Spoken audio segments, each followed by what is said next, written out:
Three more local COVID-19 cases, all linked to a woman patient confirmed earlier.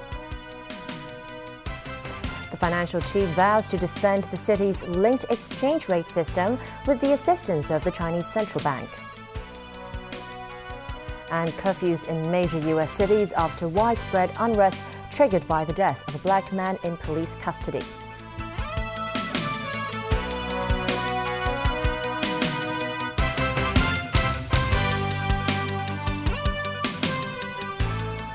Welcome to TVB News. The city has reported 3 more local cases of COVID-19, bringing the tally to 1,088. All 3 new infections are linked to a female patient who worked at the Kerry Logistics warehouse in Kwaichung. One of them is an ambulance worker who sent the woman to hospital. Dong Yaonye has the details. Another 3 local infections of COVID-19 have sparked fears of the possibility of another cluster outbreak. One of the newly diagnosed patients is a 27-year-old ambulance man. He was called on Saturday morning to send a female patient who was confirmed yesterday to the Prince of Wales Hospital from her home at Lake Yun Estate in Sha Tin. He and his colleagues treated the patient with oxygen. At that time, he was not wearing full protective gear. Later on, he went to dinner with his girlfriend in Kowloon Tong and stayed in his friend's house in Tai Wai. He was admitted to hospital after the patient was confirmed with COVID-19 and he tested positive for the new coronavirus. He is now asymptomatic and his 2 colleagues tested negative for the virus. The patient is the first ambulance worker to have contracted the virus since the coronavirus outbreak in Hong Kong. Is there any other possibility that he might have contacted previously? We are still investigating. The other 2 newly confirmed patients worked in the same warehouse in Kwaichung with the female patient from Sha Tin. One of them, a 40-year-old woman, lives in Kwai Lun Estate in Kwai Fong. Another female, 36, lives at the same housing estate.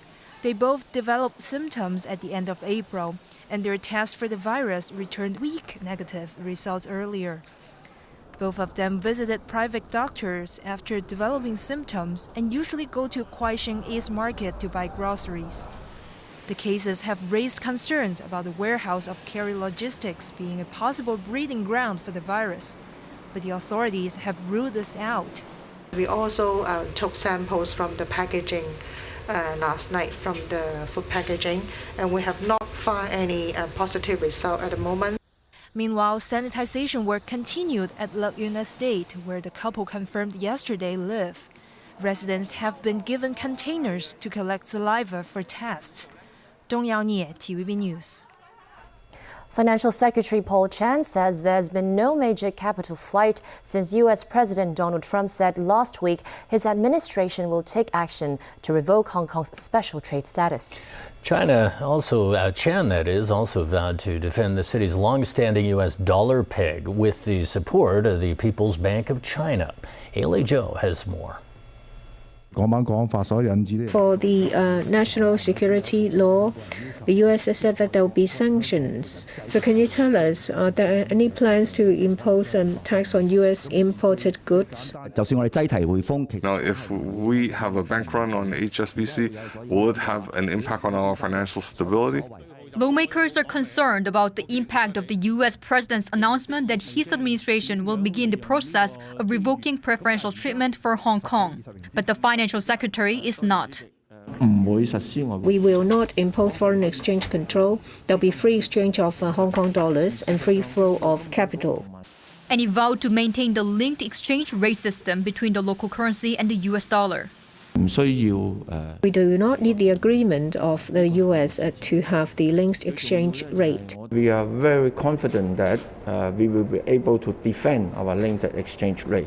We have about $440 billion in our foreign exchange reserve.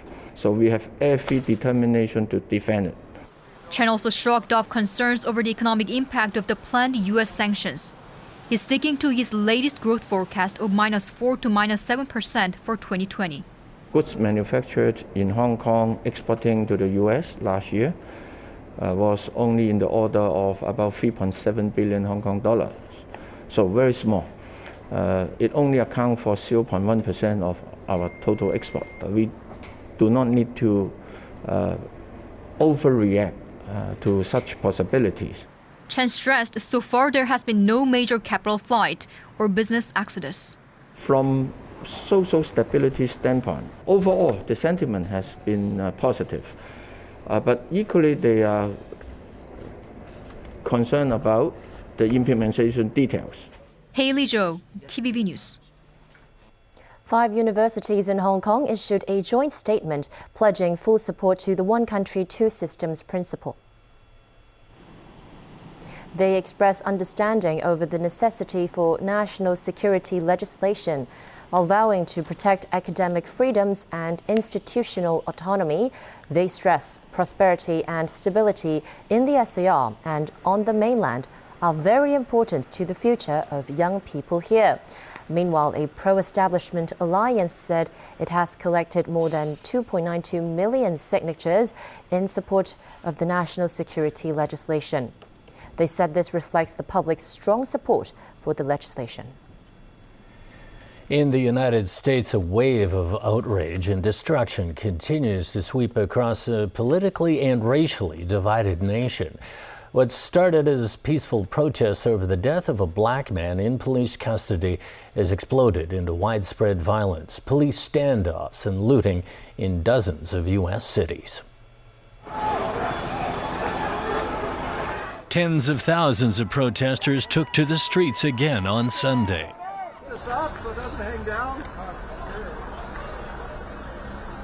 Peaceful demonstrations against police killings of black people have been overshadowed by 5 days of mayhem ravaging cities from Boston to Los Angeles.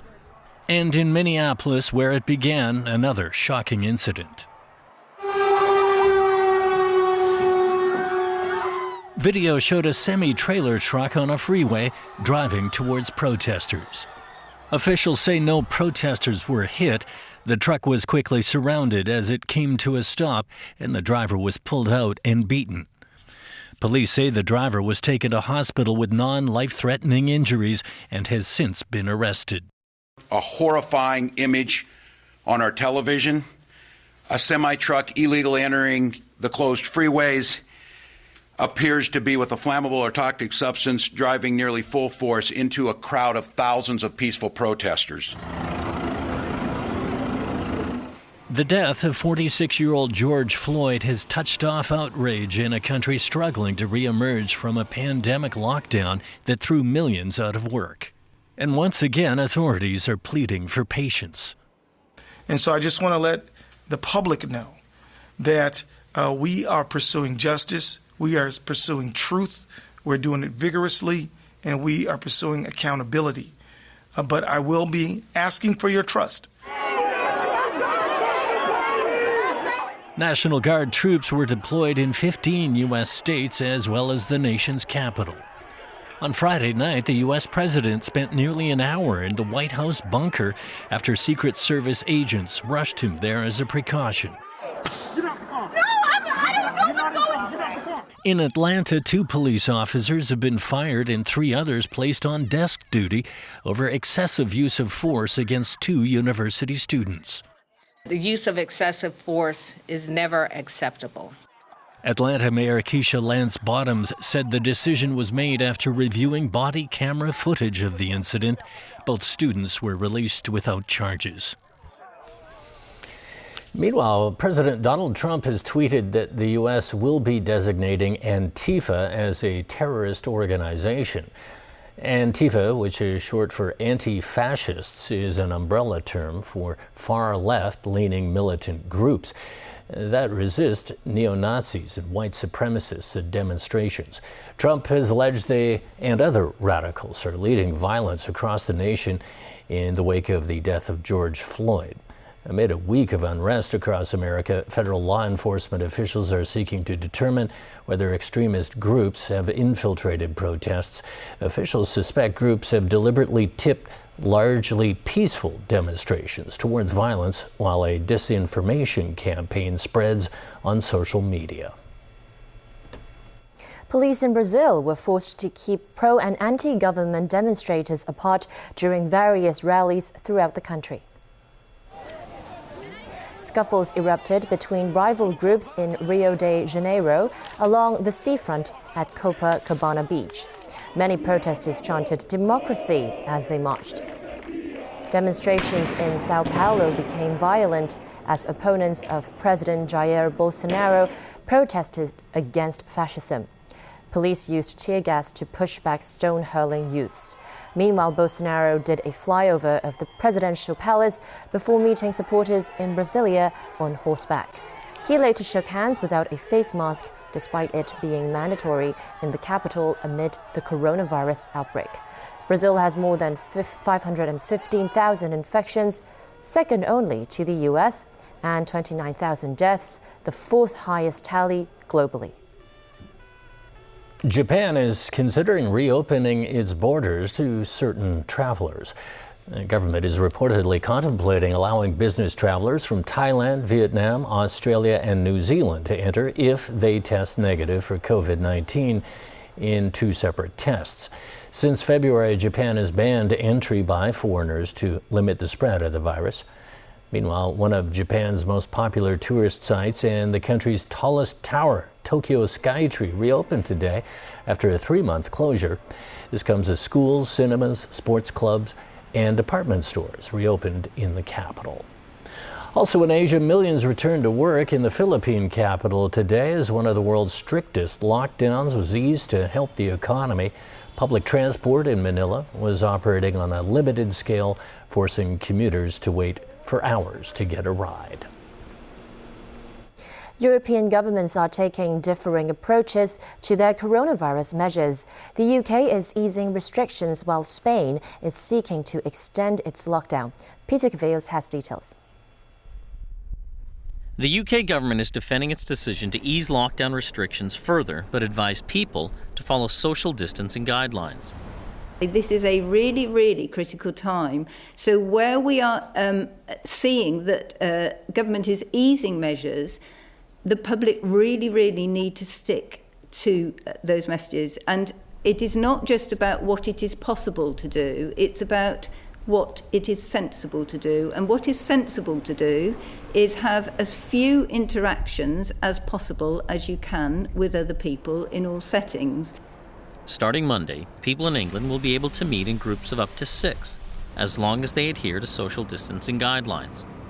Some primary school children will also return to in-person education, but teachers' unions warned it may be too soon for youngsters to return to class. Meanwhile, Queen Elizabeth II was seen in public Sunday for the first time since the UK's lockdown was introduced. Her Highness was pictured riding a pony on the grounds of her Windsor Castle residence. She has delayed carrying out official duties because of restrictions. Also in Europe, Spanish Prime Minister Pedro Sanchez confirmed he would ask Parliament for a 6th extension of the current state of alarm. He says it's needed to finish with the pandemic once and for all. The current state of emergency is set to expire June 7th. Lockdown measures have succeeded in reining in a COVID-19 outbreak that has claimed at least 27,000 lives in Spain. Rome's ancient Colosseum was bathed in the colors of the Italian flag. The iconic structure will reopen with new social distancing and hygiene rules in place after easing of measures. Earlier this month, Italy moved into phase 2 of its lockdown, with stores, museums, swimming pools and restaurants opening up, but with stringent hygienic rules. Pope Francis cheerfully greeted people in St. Peter's Square on Sunday as he resumed his practice of speaking to the faithful there for the first time since a lockdown in early March. Instead of the tens of thousands of people, only a few hundred came, standing well apart from others or in small groups. Peter Cavillos, TVB News. Still ahead on tonight's news. Nearly 4.5 million people eligible to vote this year.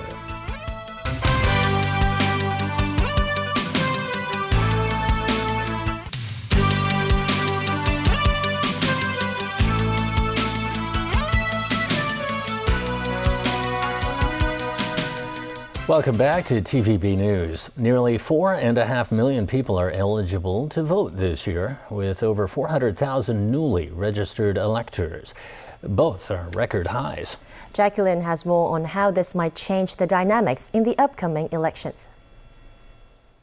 With the LegCo election just 3 months away, the tallies for eligible voters and newly registered voters have both reached new highs.